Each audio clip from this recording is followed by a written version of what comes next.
Hello and welcome everyone. It's Petri here. I just want to thank you all for listening. If you're new to the show, I talk with people around the world and we discuss topics that are important to them and they can share their experiences with us. There's also episode notes with a full transcript, guest bio, links that you can check out at www.talkswithpetri.com. If you like the show, please subscribe, rate, and give 5 stars. Leave your comments, and please also let me know any suggestions, how you would like to improve the show, what I can do better, but also who would you like to have in the show. In this episode, I talk with Mayr from Voicehub. It's a startup that is building something entirely new and exciting in the audio space. Without further ado, welcome and enjoy the discussion. Hey Tom, how are you doing? Hi Petri, good, and you? Pretty good. It's getting hot here. It's almost like 25. So, without air conditioning, this is, getting summer. Some time ago, you stated that podcasting is a product that is still in the MVP stage, minimum viable product stage, since 2004, and never really gotten out of this stage. What did you mean by that? That was a theory, or that was just like some thoughts I had around the podcasting space, because when I looked at it over the last 16 years, nothing really major happened in that space. And I think the space started out really with no intent of being a medium consumed by millions and millions of people and having the scale that it has today. And when you see that, or when you have that in mind and see the development over the last 16 years, I think you can really see that this medium has scaled on a size now that it isn't really capable of providing the analytics that all of these people would need to create better podcasts. It isn't really able to make it easy and accessible for people that never listen to a podcast. They're just the whole thing when podcasting started, they had like this objective to see if people want to listen or listen to this kind of audio, and it feels this kind of content, and it feels more like they tried it with like the minimum viable product approach, like setting up RSS feed and just having a decentralized network where everybody can listen wherever they want. And now podcasting, or the last 16 years, have shown that people really enjoy to listen to this kind of content, but it never really was a product that got developed any further. And now the audience size is way too big for what the product actually can do.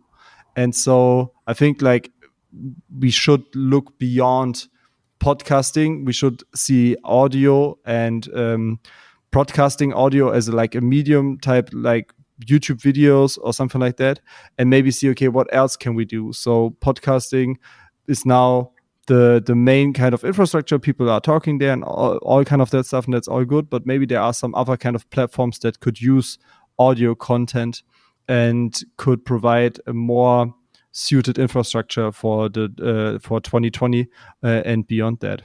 Are you saying that there should be some more standardization for the format that it's easy to consume? Like email is still really powerful, and it's sort of getting a comeback with all the newsletters, and everybody can read email, and it's just so standardized, and that's the power of the email as well.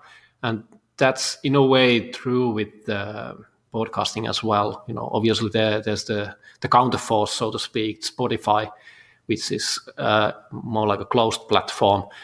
So we are in the middle of a content war in audio at the moment. So what is your way out of this? What should we do next? So I think with podcasting, to be really honest, I think like podcasting has this underlying structure with RSS that doesn't really enable any kind of big innovation, just because like how RSS is set up. And the one thing that we could do in podcasting, and that what is also happening right now, is that there is one company buying different kind of podcasting and trying to own the podcasting environment. And podcasting is like this really special format. It's like most of the time interviews, an hour long, talking about certain topics. And Spotify, I think, will be the winner and will play a big role in that scenario. So if they start buying up podcasts and the podcast environment, and people just listen to podcasts on Spotify, there are definitely some drawbacks with that, and it's definitely not the best thing for the community, but I think this is what's going to happen.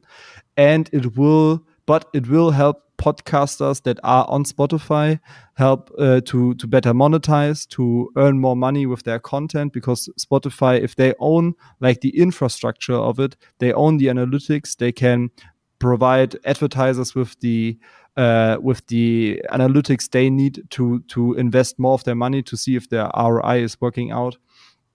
And I think like podcasting will be Spotify only. I think maybe that's like a bit harsh, but the podcasting will have like a big role, and Spotify will play a big role in podcasting. And I think there are still some other opportunities out there to do funny things and cool things with audio that don't need to be podcasting. So my kind of summary there is podcasting will be won by Spotify. Spotify will own podcasting, like probably a lot of podcasting. And there are some other platforms and other approaches where you can create cool audio content and have like more variety in that space. You've been experimenting with voice and audio for some time already. What have you learned? Ooh, that's a good question. I think like the first thing that came to my head right now was that audio is a tough medium. So it's really not that easy because you don't really have viral effects with audio. So it's not like where we have a cute little video for 6 seconds or 10 seconds or 20 seconds that can go viral and attract millions and millions of people. Haven't you heard of TikTok? Yeah, I have heard of TikTok. I think TikTok really nailed that approach there. And I think it's difficult with audio just because audio there's less information in 10 seconds of audio versus 10 seconds of video. And that means like these 10 seconds to really go viral would need to be like super crazy engaging content. So I think that's like one thing with audio, or one thing that we've learned, that it's not that easy to have viral audio content if it's even possible. So it limits kind of the growth there, or makes it sometimes hard to grow there. The second thing I would say is that it's also not that easy. It's easy from a technical standpoint to create audio content, but being a good moderator, being a good speaker, being a good host, being a good guest, whatever that is, it's really not that easy. So you definitely need to have like a certain kind of talent to be a great audio creator. And the third thing would be that even though it's hard to be a master at it, it's way easier for people that aren't content creators, from like natural content creators. So aren't people that post a lot of Instagram, post a lot of YouTube, and post a lot of on Facebook content there. It's easier for these people to access it in the first place. So more people are willing to try out to create audio content than starting a YouTube channel. But it's like, I think there's also a quote in that direction, that it's easy to learn but hard to master. So it's easy to do but really hard to be a great guest, host, speaker, moderator, whatever. So these are maybe the three things we've learned at that space now. Coming back a bit to the virality aspect, you mentioned in your Medium article that users need context before they engage, and that's a tough nut to crack. Do you have any ideas how to do that? Mm-hmm. So I think this aspect came from that we saw there are so many podcasts out there, and there are really a lot of podcasts out there on a lot of different topics, and it's hard for people to decide whether to listen to which podcast they should listen to. And most of the time people default into the behavior that they just listen to like the top ones in a certain category they are interested in. And we thought that maybe there's a solution if you group a lot of different creators in one group, and also the listeners and the creators at the same place. So if you have like an app or a platform where you have one community that's dedicated to a certain type of topic, and creators and listeners meet in that one place to create and listen to content, and make it easy for people or for listeners to search through new content, and also give them opportunity to express what kind of creators and what kind of content they like within that community. Then this should help to engage more creators, more people, and create more listeners and more engagement overall. So the way we want to crack context is basically that we want to provide a topic, provide an area within an app or within a website for people to come together, that they can search. So if you're interested like in startup content, you search for startup, then you find different communities that are centered around startups. So I don't know, startup knowledge, investment strategy, or all of these different kind of topics that are related to startups.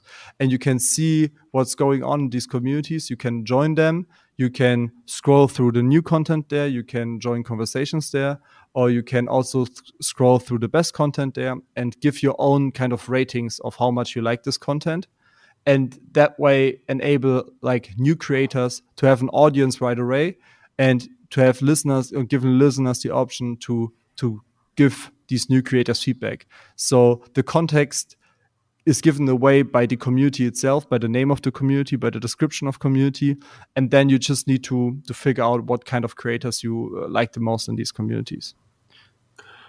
This reminds me of the very traditional and old format, a book. It's the same thing. Everybody goes to the big titles, and most of the money in the industry, at least in the fiction, goes to the top 10 writers in the world. So, even though you would love to have something new, even in nonfiction, but, it's quite hard to actually pick up the book and read it. Even though, you get recommendations, you read about it, and probably it just takes few of your friends really to, kick your butt and say that, now I have to read this, this is really the thing. And then you're like, OMG, this is really good. Why I didn't do that earlier on?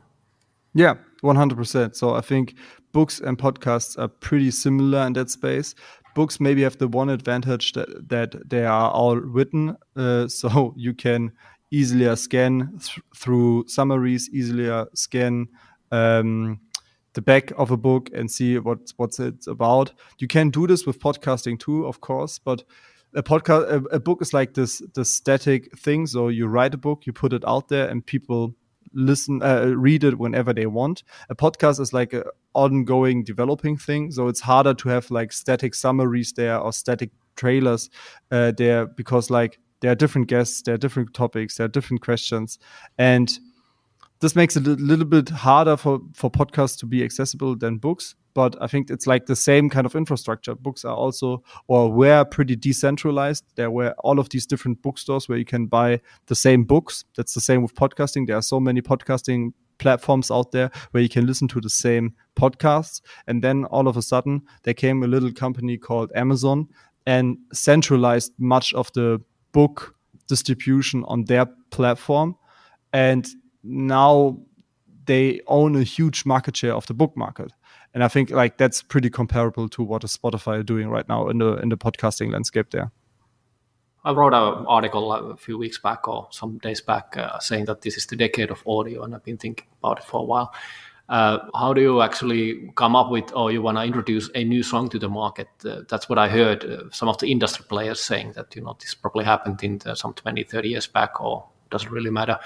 The thing is, the trick is that you need to have some familiar elements, and it cannot be totally completely new thing, because then people will not sort of be acceptable. It will not sort of go the right way for them.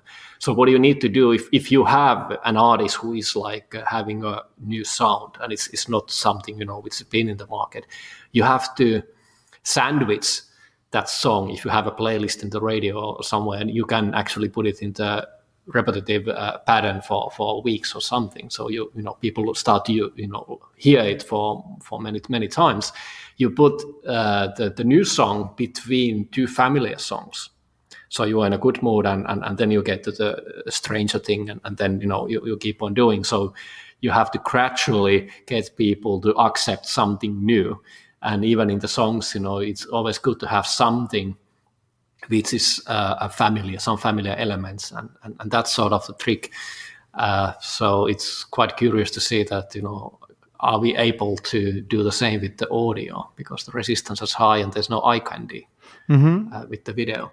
Yeah, I think so too. You need to make changes and put out new updates and put up new products with marginal changes at a time to really get people used to what you're trying to do. And putting something out there that's completely new is most of the time people would like to say that they are open to completely new things, but in reality and on scale, I think people aren't that open to completely new things and to completely crazy things. Every revolution that's out there, everything that's so super new and so super cool right now, most of the time has a history of 5 to 6 to 10 years, when the people that initiated that revolution in any way, in any shape or form, started with really small steps over time. And then you have like this effect that people think it's an overnight success and it's totally new and totally crazy. But most of the time you need to make small changes and really get people used to what you're trying to do and get people used to do the vision that you have. And then all of a sudden, at some point, you hit like an inflection point and really start growing, or whatever you want to have happen with your revolution there, or with your different kind of approach. But for many people out there, it will feel like it was an overnight success, even though you've been working on it for 10 years. You mentioned that we should consider audio as a platform. What do you mean by that?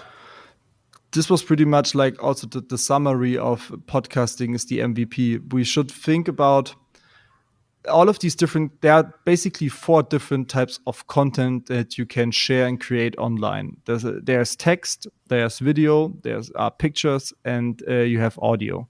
And all of these 4 different kind of mediums should, to make it easier to think about them, you can think about them as platforms. So you can think about text as the platform where Twitter was built on, or Medium was built on. You can think about video as the platform people used to build on TikTok and to build on YouTube.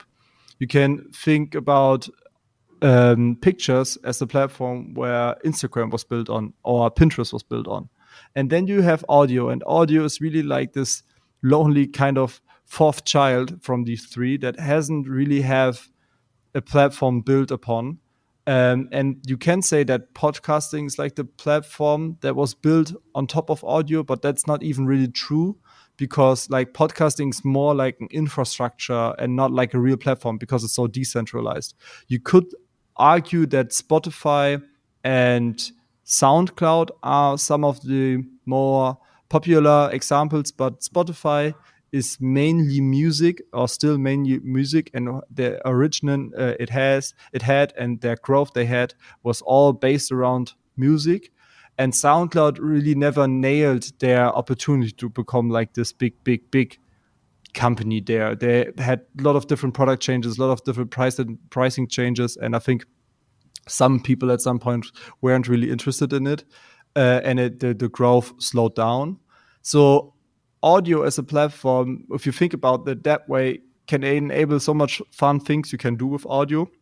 And it's not that you can take all of the examples you have seen on video or on pictures and really just adapt these things to audio. So I think it's not possible to say that you want to build the Instagram for audio or the TikTok for audio. I even had an article out there at some point. I have a snippet on Voicehub that's called "We are building the medium for audio." But after some time now, I think that's totally nonsense.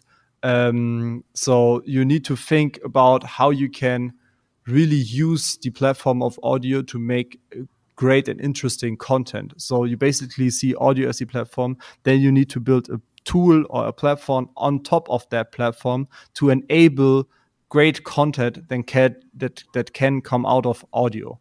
And that's the same thing that's happened with YouTube. YouTube enabled creators out there to create great things with with their platform, and people are not using YouTube because of the platform, because of the technical specifications, but because of the content that gets created on there. And that's the same thing for TikTok. That's the same thing for Instagram.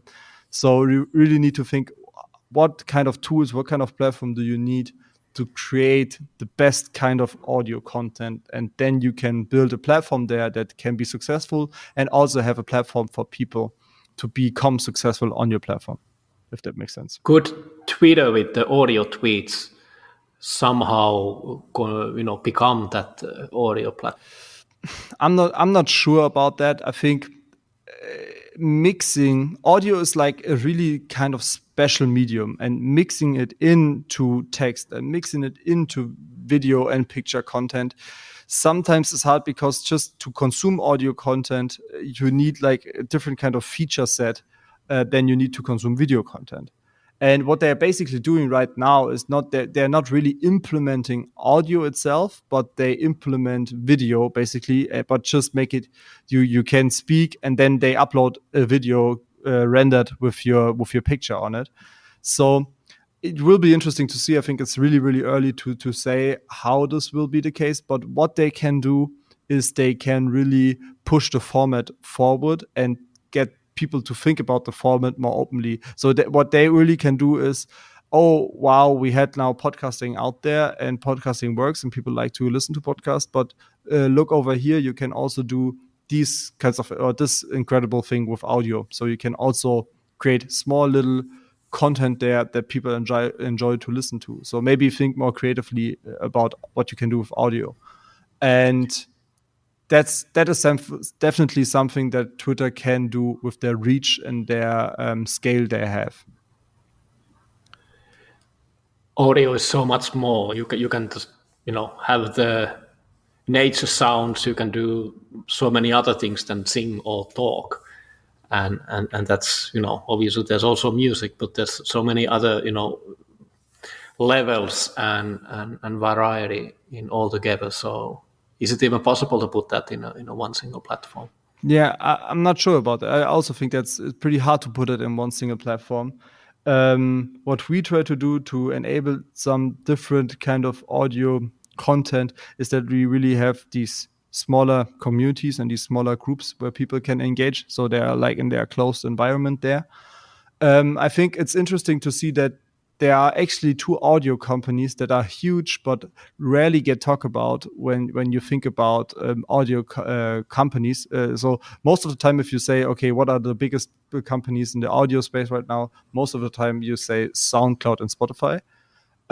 But if you think about another company called Audible, Audible is pretty big, and there are also some other audio platforms, audio books platforms out there. But not just Audible, but also Calm and Headspace are basically also just audio companies. So you can find on some not so legal websites, you can download all of the audio courses that are on Headspace, and you can do exactly the stuff that you can do within the Headspace app.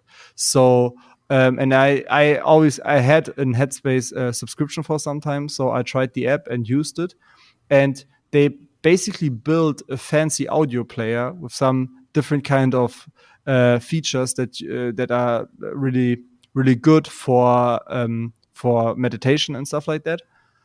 And I think it's a great product. I really like Headspace and Calm, but the thing is that it's basically just an audio book or audio snippets built within or built around, and then they build some features around it, and people enjoy using it, and it's audio only. So there are no real videos. There are some graphics there, but there are no real videos.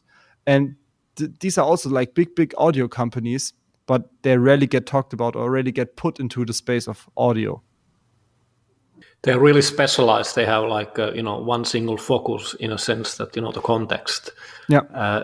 You are building something which is more generic. Can you describe and explain a bit? Why did you end up starting this journey, and what is it what Voicehub does? So we started out in the audio space, or building something in the audio space, last year in September. We played a little bit with snippets and podcast snippets.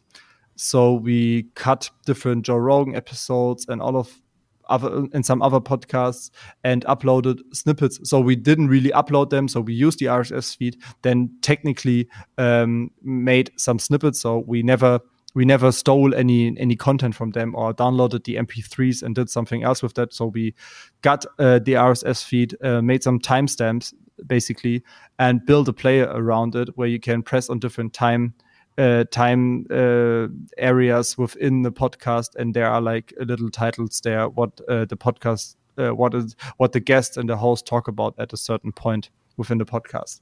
And we played a little bit with that. We built a landing page. We got some users on it, but we thought, okay, this is something that needs to be integrated in platforms where people already listen to podcasts, and it's not something that you can build a new kind of platform with, because people won't go to your platform just to listen to some podcast snippets. If there so it's like a feature, not a product. Yeah, it's not. 100%. So if you are on Spotify and they give you some different snippets and timestamps within the episode, then that's great. But it's not a good enough reason to switch a platform. It's just not big enough for the user. And the only thing that we learned was that the only thing that's big enough for users to really engage with new platforms is to provide them with unique content that they cannot get anywhere else. So then we started thinking about, okay, what are some cool stuff you can do with audio and where you can create content, but it's not happening right now, or people don't doing this right now. So we came up with a concept that you could basically build an app for people to have live group conversations and meet new people there, talk to new people, and maybe do something like a group podcast there, record some parts of it, and then also providing them with an area where they can post some little recordings that we call snippets there, of their live groups, or also just if they have a random thought they want to put in to the app, then they just can press record and record it within the app. And build these two features to upload pre-recorded audio and to do live groups, build these two features around communities, so that you create a community that has like a specific topic, and people can join there, and people can host live groups there and post snippets there. So that's like the basic kind of functionality that you can do on Voicehub. So could you describe it as like you have a community and you provide a platform to, for that community to communicate with audio, or is it the other way around? That like, okay, I really love to talk to people. Let's find some cool topics and people to talk with. So when should I join? Who should join Voicehub? What's the purpose of Voicehub? Oh, that's a good question. I think that it's always the other way around. So it's always that you join a platform because of the content that it's there, and because like you get something there that you cannot get anywhere else. So that's interesting, because you need to have this content for people to join, but if you don't have this content, nobody will join and you will never get this content. So like you have a chicken egg problem there, and that's, I think, also in the startup world, one of the hardest problems that need to be solved, or that you as a startup need to solve.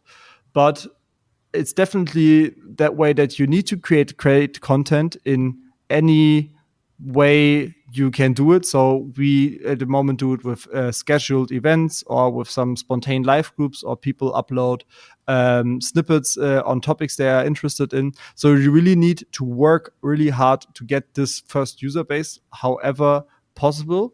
And then people join the platform after that, after you got this content, just because of the content and because of the interactions, because of the community that they cannot get anywhere else. And we just use audio because it's not an oversaturated market. So that's not true, not just because of that, but it's not an oversaturated market.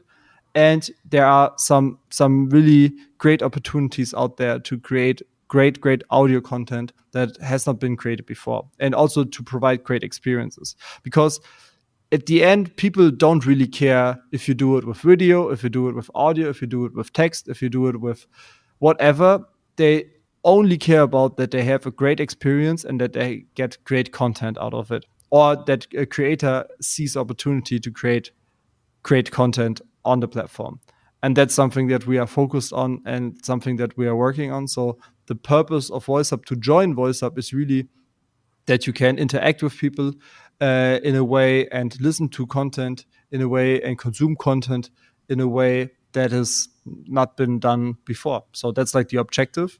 And in the early days, you need to work very, very hard to get this content onto the platform.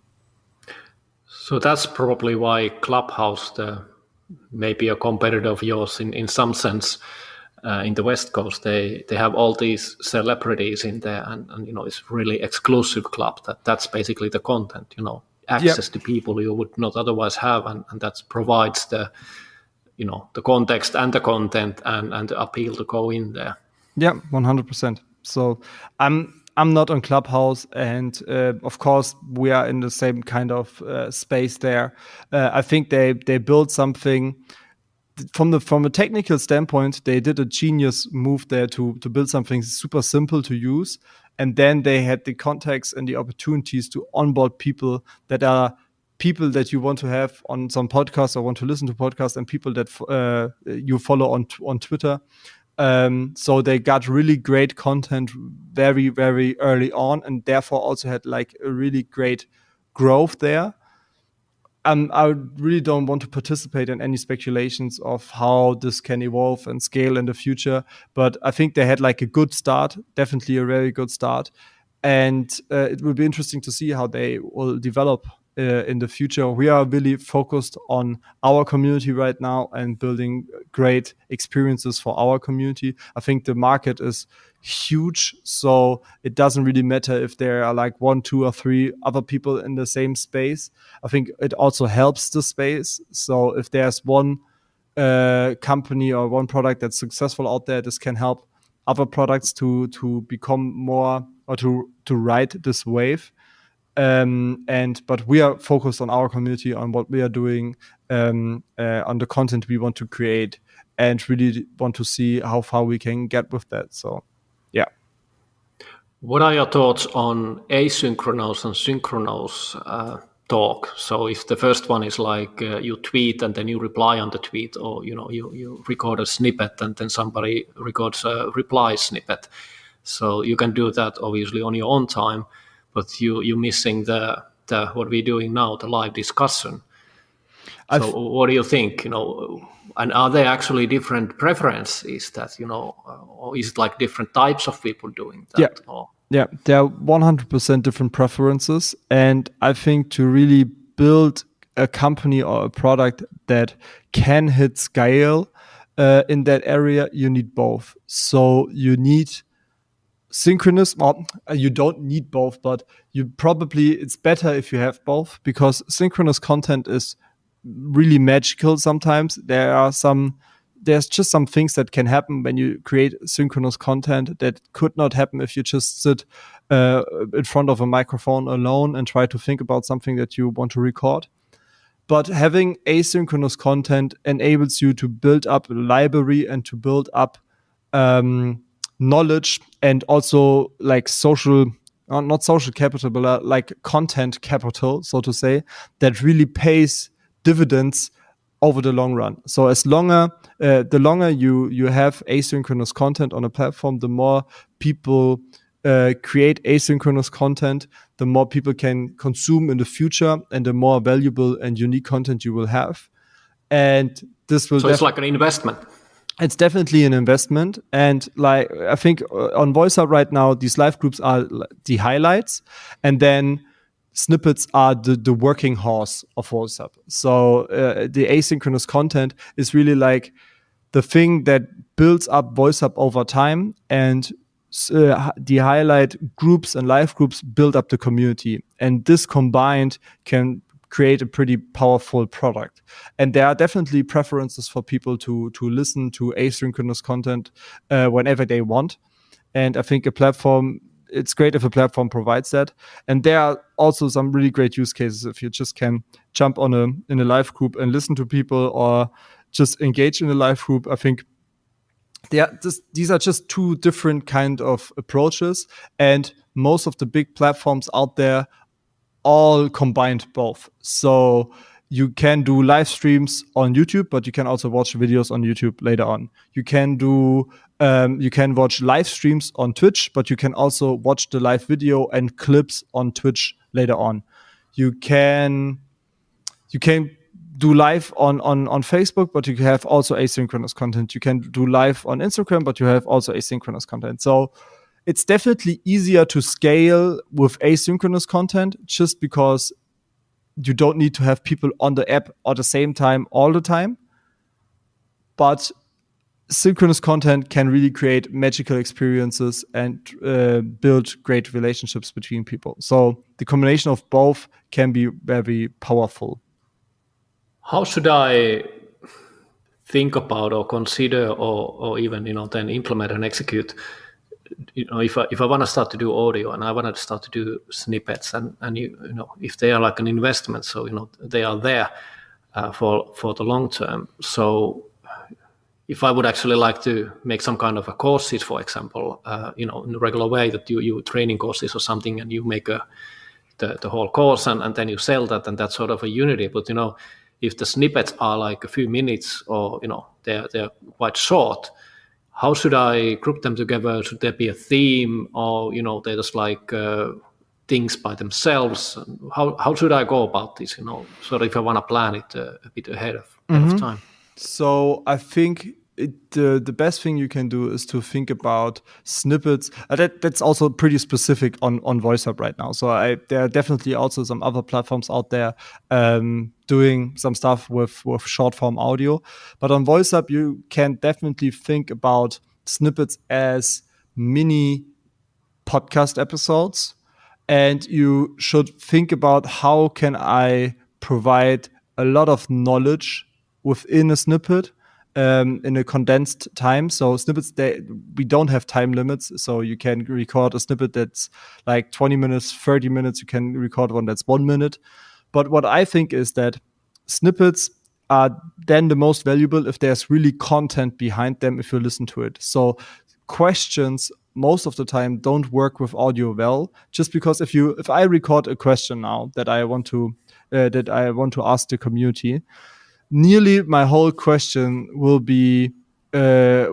people can see in the title itself. And then when they listen to like a 6-second or 20-second or 30-second question, then that's just not great content. And especially if you imagine listening to multiple snippets, listen to one snippet and then listen to the next snippet, like in a playlist, then having these 6 seconds or 30-second snippets where there's no real content within the audio, but it's more like a question, then I think that's complicated. So I think it's interesting to consider snippets as mini podcast episode, where you want to provide value, where you want to provide knowledge, where you want to provide motivation, where you want to provide any kind of anything from these different areas, and then record it and put it out there, so people can even get value from it if they listen to it like in 1 year maybe, or in 1 month or 1 hour.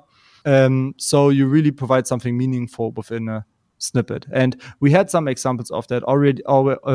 Obviously, you also uploaded some great snippets. We had some other users uploading some great snippets.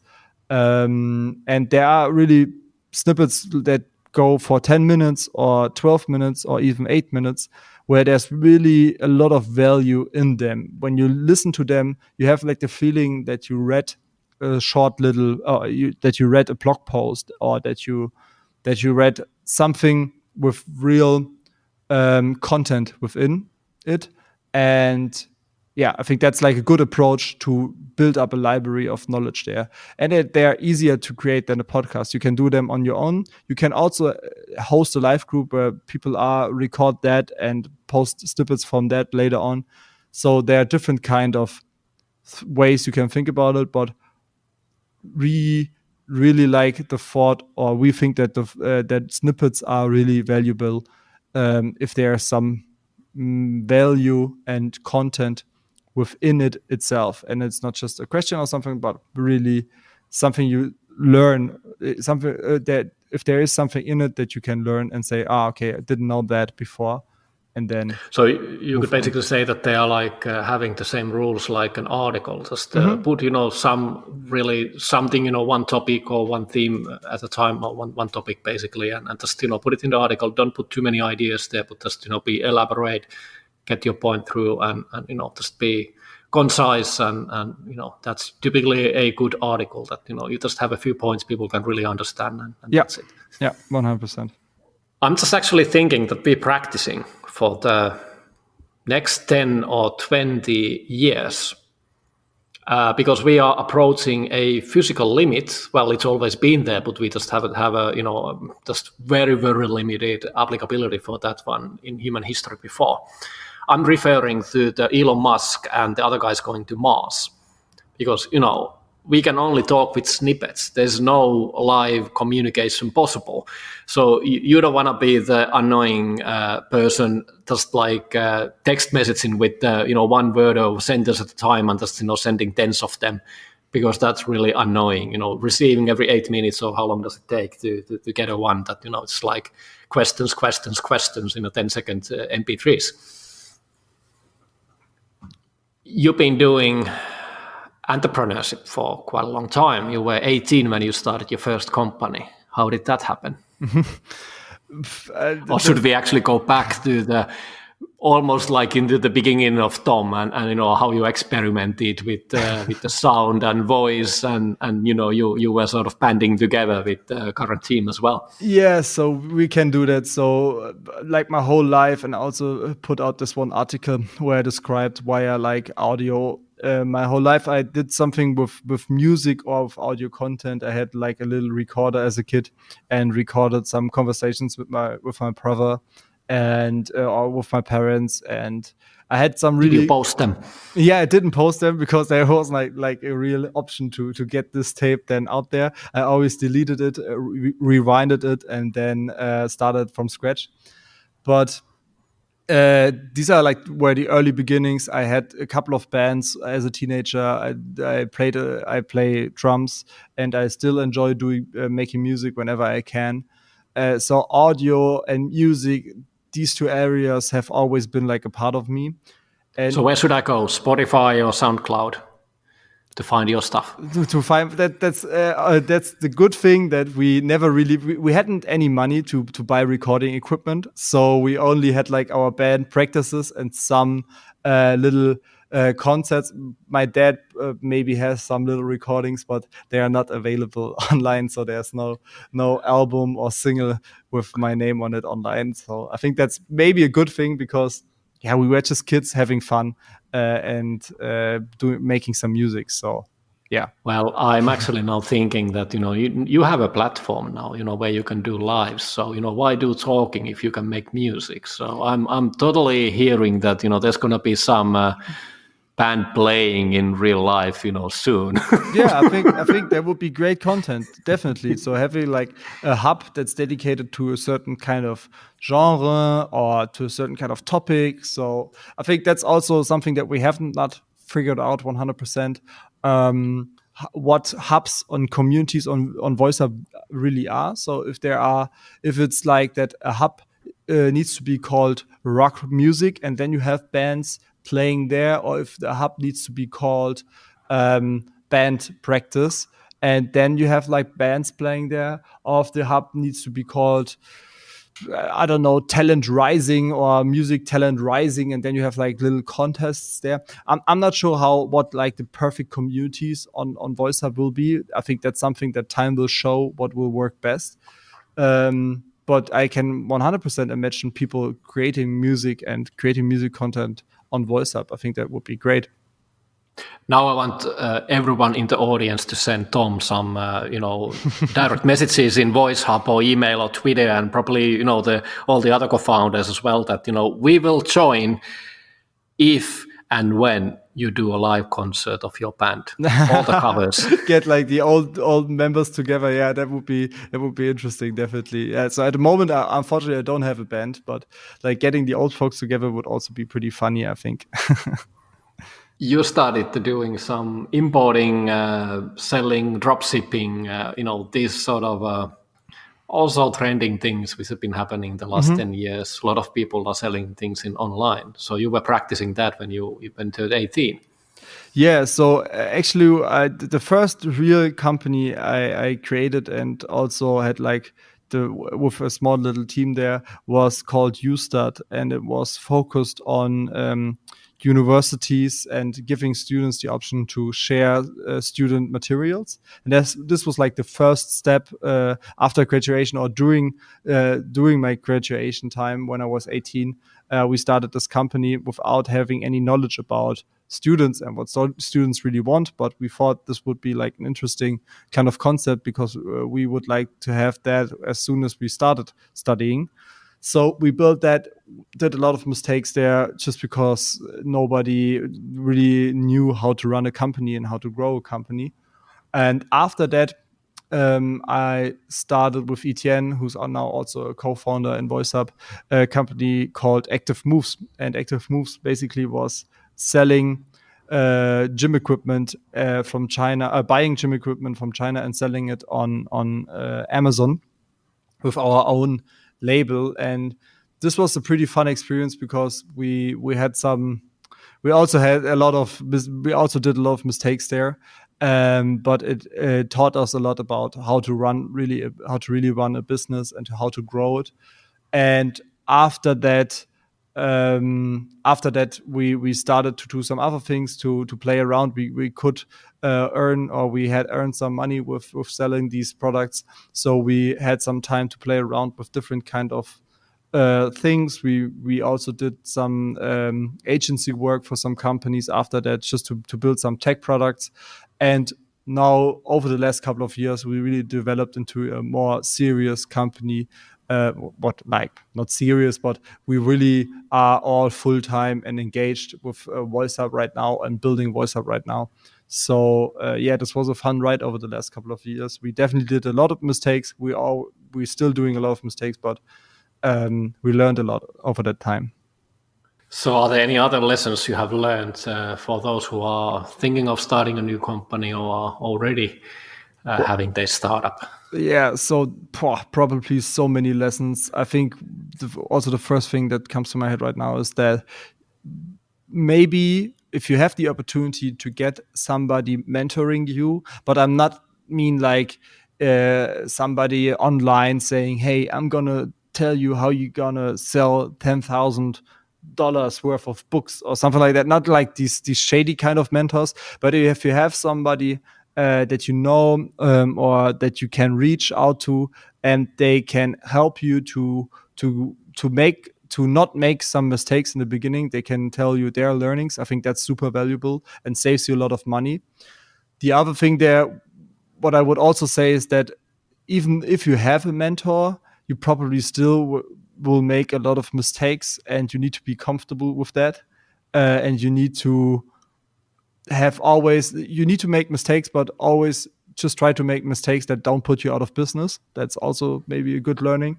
You need to have a good team. Don't think that you can do anything on your own. That's really true. And you also don't need to do everything on your own. It's good to have team members that can help you on certain things, and you need to also trust them that they do these things well. And you also don't need to be a perfectionist. That there's these things that they are doing always needs to be like you want them to be. So you need to let go there on some tasks, and never try to be motivated by anything external. That's also pretty important, because building a startup or building a company, creating a product is really, really hard. Basically, nobody cares out there until you build something that's really valuable. So you need to have some kind of internal motivation to move forward with your project, because external motivation is something. There is no money at the beginning. There is no success at the beginning. There are no people shaking your hand and want to be in the same room with you in the beginning. So there are none of these external things, and you really need to have an internal motivation to keep going because it's hard. And yeah, so I think these are the some of the learnings. There are probably some more that I'm not able to express right now, but these are some of the learnings I would say are pretty important. What is your favorite word? My favorite word in English or in German? You can decide. So in German, I think maybe that's unfair to some of the listeners, but Or you can translate if you like. in German right now there's that's super niche and also like a little bit cringe probably, but there are some YouTubers right now having like this greeting they do in their videos, and it's always like "Moin Meister," and it basically means like "Hey Master," but like Meister in German is pretty easy word, so it's like you say that to some people just like "Hey Meister, was geht?" So it's like a greeting that I use often right now. And in English, serendipity, I think, is my favorite word, because that's something that we don't have in German. So serendipity is... You plan everything in German beforehand. yeah, that's true. There's no serendipity in German or in Germany. But I like that word. I think I like what it means. I like how it sounds, even though I'm not pronouncing it right. But yeah, that's probably my favorite word in English. What is your least favorite word? My least favorite word. That's maybe... I also use it a lot. That's maybe like this filling word where you put in like all the time. I use it a lot, and I would love to not use it as much. And sometimes if you're German or if you're European, you sometimes struggle with native speakers using words like great or amazing or fantastic all the time, because in German you don't use such good words in sentence all the time. So you don't say super, klasse, mega, finde ich geil, oder irgendwie so something like that in your normal kind of communication all the time. But it's not like my least favorite word. It's just something you need to get used to, that this is just how the language works. But if I would say what's my not favorite word, then it would be like, because I would like to use it less. What turns you on creatively, spiritually, or emotionally? Music, 100%. So music is for me the best way to get new creative ideas.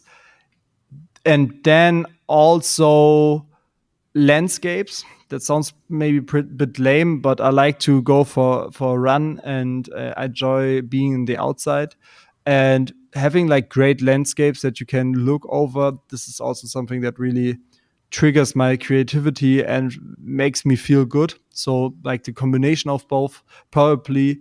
And then music, but music is the best creative trigger for me. What turns you off? Silence.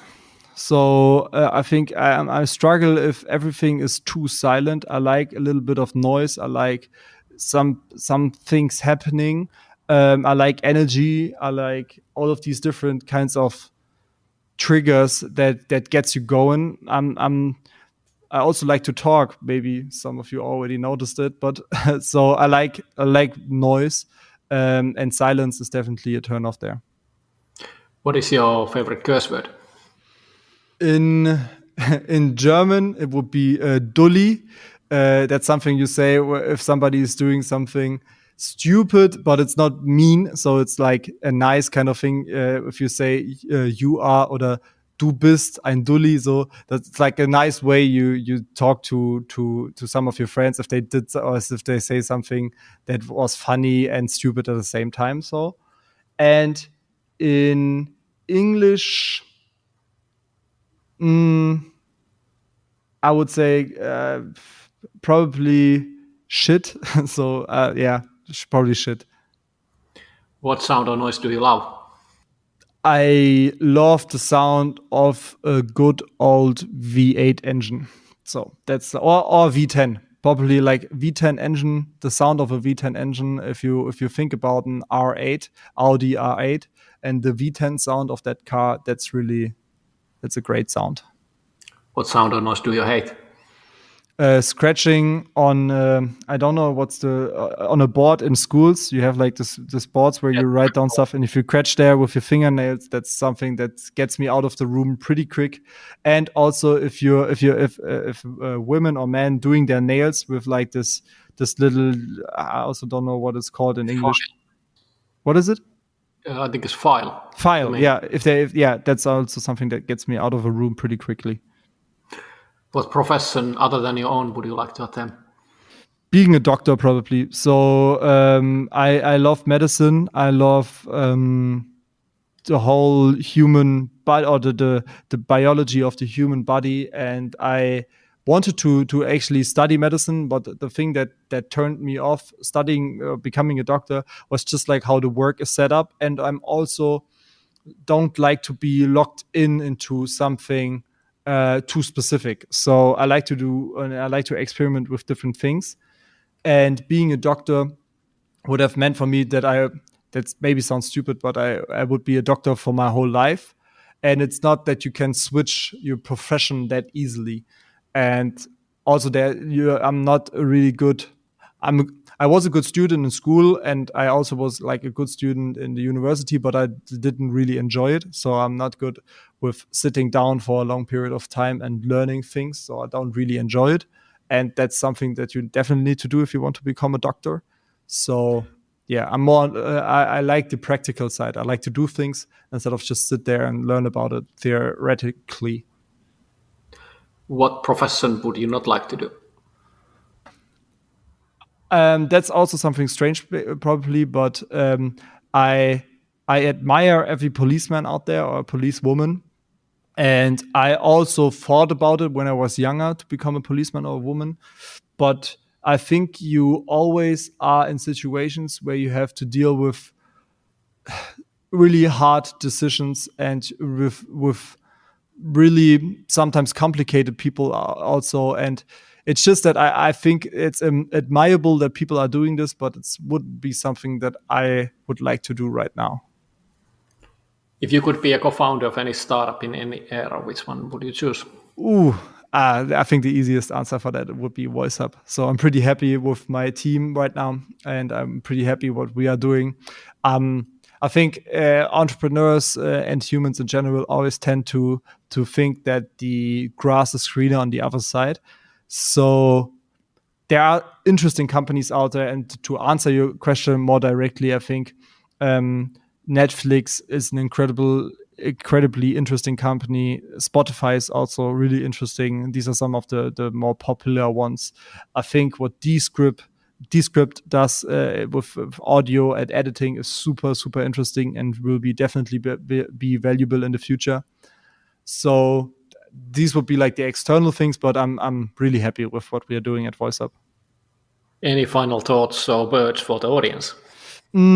So maybe like a little plug here. So we are in early beta with Voicehub. If you would like to come by and come on the platform and try it out and play with it, you can definitely do it. Our domain is voicehub.app, and you can drop your info there in the early access form to join the beta.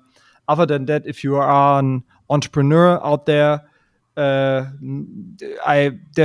need to know that it's hard. I think you probably know, but it's hard, and you need to keep going if you really like it. If you are an investor out there, try to support entrepreneurs as good as you can. Don't try to be evil. Try to be good to your entrepreneurs. They really appreciate it and will pay it forward over the next couple of years. And you basically, most of the time at least, have aligned interests. So try to have a good communication there. And if you're just listening and still listening, then thank you for taking the time. And I hope that you enjoyed this podcast. Thank you, Tom, for the sound advice. Thank you.